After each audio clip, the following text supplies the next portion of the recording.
बिस्मिल्लाहिर्रहमानिर्रहीम अस्सलामु अलैकुम वरहमतुल्लाहि वबरकातुहू। एनआरओ पूरी तेजी से आगे बढ़ रहा है। तमाम चोर डाकू अपने अपने मुकदमात खत्म कराने के लिए लाइन में लग गए हैं। हमजा शहबाज की दरख्वास्त बरियत की, अब्बा जी की दरख्वास्त बरियत की, और इसके बाद आग लगी बस्ती में और कौम की बेटी अपनी मस्ती में।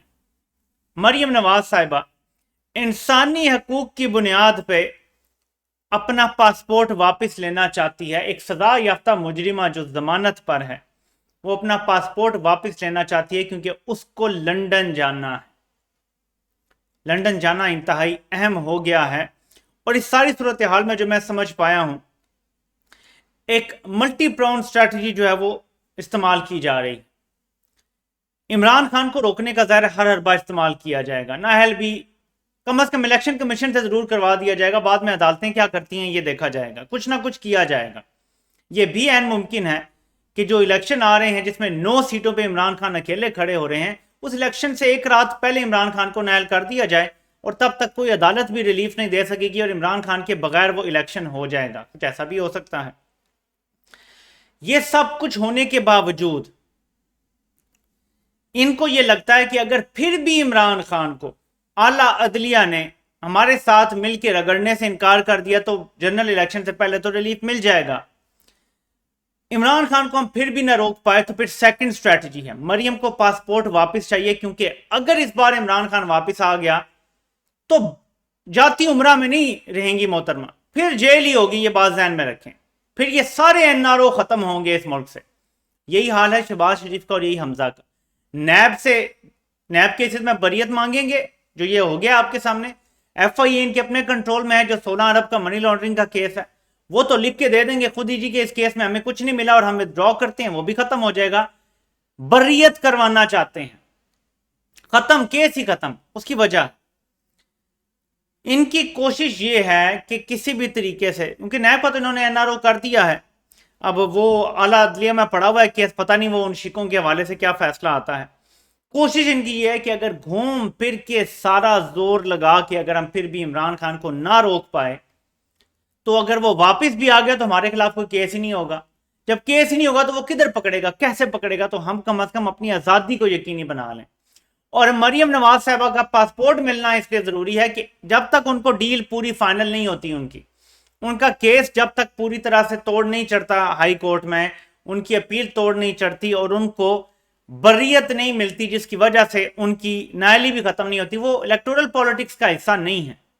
उनका पाकिस्तान में रहने का कोई मकसद नहीं है। वो रिस्क ले रही हैं बहुत ज्यादा। अगर वो रहती हैं पासपोर्ट मिलने के बाद, अभी तो मजबूरी में रह रही है ना, वरना वो अब्बा जी के साथ होती। नवाज शरीफ और मरियम नवाज सिस्टम के लिए एक्सेप्ट करवाना बड़ा मुश्किल काम है।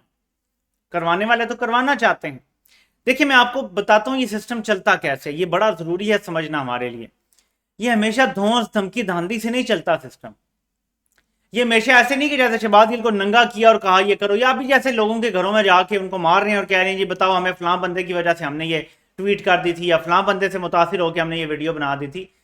ये जो किया जा रहा है इसके बारे में समझ लें कि ये हमेशा से ऐसे नहीं था। ये मार धाड़ के नहीं करते, ये बड़े प्यार से समझाते हैं।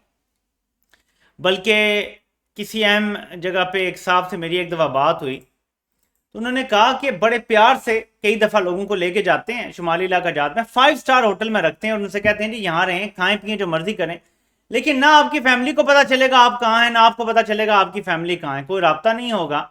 यहाँ बैठे आप जब तक आप हमारी मर्जी का काम नहीं, यानी खरोच भी नहीं आती लोगों को, खराश भी नहीं आती और अपना काम करवा लेते हैं। एक तो ये तरीका है।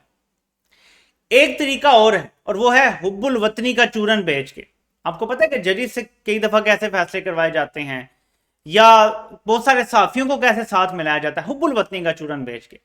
इसकी आप एक सिंपल मिसाल ले लें कि जैसे इमरान रियाज खान कहते हैं, जैसे इमरान खान खुद कहते हैं कि हमें फाइलें दिखाई गई कि देखो जी ये चोर है, डाकू है, इसने इतने अरब का डाका मारा, इधर से सी पैक से इतने अरब निकाल लिया।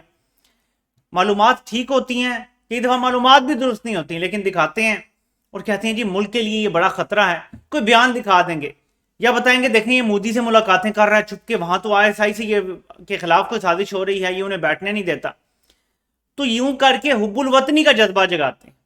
जज के पास जाके देखें जी ये मुल्क के लिए सिक्योरिटी रिस्क है, ये मुल्क के लिए बड़ा मसला है, इससे मीशत भी खराब हो रही है, इस बंदे की वजह से सियासत खराब हो रही है, तो सजा तो देनी पड़ेगी इसको। इस तरह भी कायल किया जाता है, हमेशा डरा धमका के नहीं करते, ये कैरेट एंड स्टिक वाली पॉलिसी इस्तेमाल करते हैं।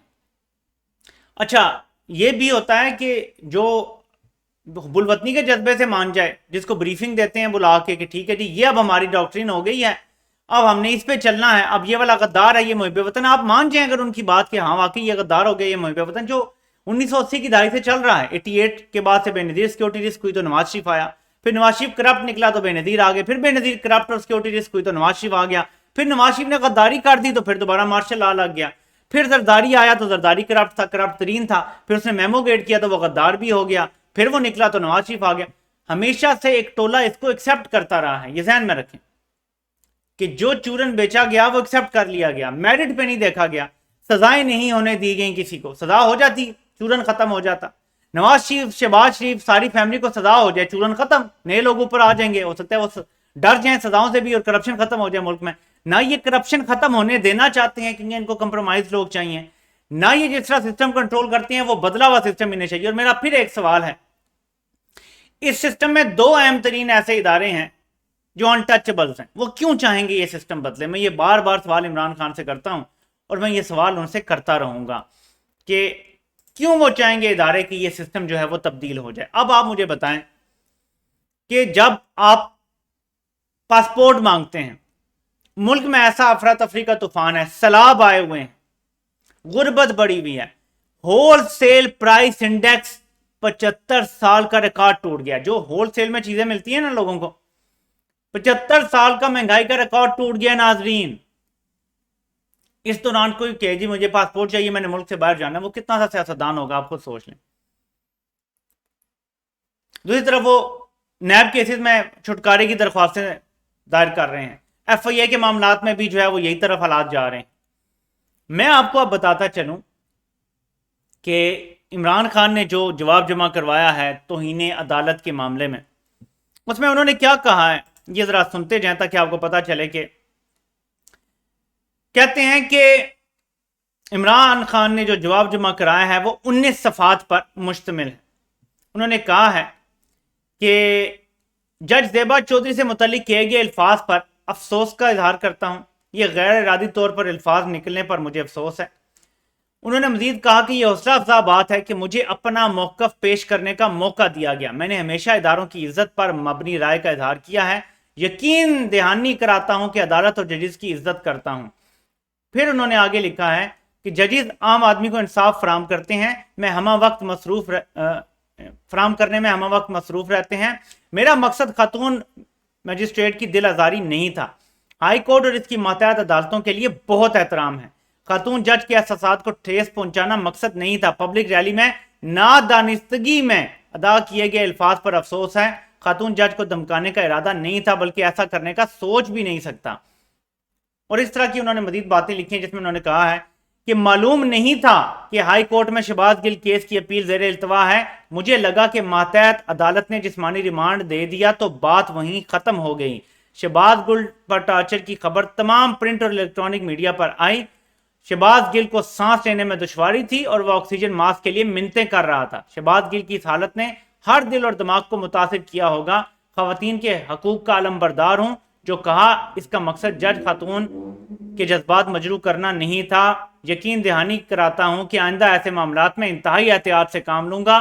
कभी ऐसा बयान दिया न मुस्तकबिल में दूंगा जो किसी अदालती ज़ेर इल्तवा मुकदमे पर असरअंदाज हो। और इस तरह की उन्होंने मजीद बातें लिखी हैं। मतलब यह है कि अनकंडीशनल अपॉलजी आप कह सकते हैं या नहीं भी कह सकते, अदालत इसको इंटरप्रेट कर सकती है। ये वो चीज़ है, मामला है कि अदालत अगर चाहे तो यूं पलक झपकने में इमरान खान को वहीं पे खड़े खड़े सेंटेंस करे और 5 साल के लिए नायल कर सकती है। तो अब देखना यह है कि जस्टिस अतर मिनल्ला जो आज़ादी इजहार की बात करते हैं वो ये माफ़ी एक्सेप्ट करते हैं या वो कहते हैं जी कि अभी भी आपने सही माफ़ी नहीं मांगी है, थोड़ा और सही तरीके से माफ़ी मांगे, या फिर वो इस पर कोई फर्द जुर्म लगाते हैं।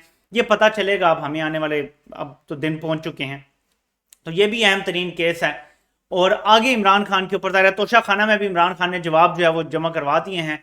इमरान खान के आपको पता है कि जो भी मामलात हैं वो सारे सामने हैं, और उसमें उनके जो वकील हैं अली जफर, वो कहते हैं जी कि मैंने सारे देखे हैं पेपर वर्क, सब कुछ कानून के मुताबिक है, सब कुछ डिक्लेयर किया गया है इस मसले में, ये कोई केस बनता ही नहीं है, ये सियासी बुनियादों पर केस बनाया गया है।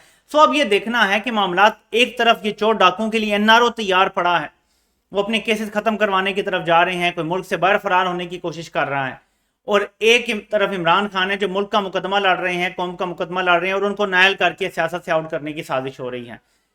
कौम ये बर्दाश्त नहीं कर सकेगी। देखते हैं कि रियासती इदारे जो सारे हैं, जिसमें अदलिया का बहुत बड़ा किरदार है, वो क्या करते हैं। आपसे इंशाल्लाह फिर मुलाकात होती है। अल्लाह पाक आप सबका हामी नासिर हो। आप सबके सुनने का बहुत बहुत शुक्रिया।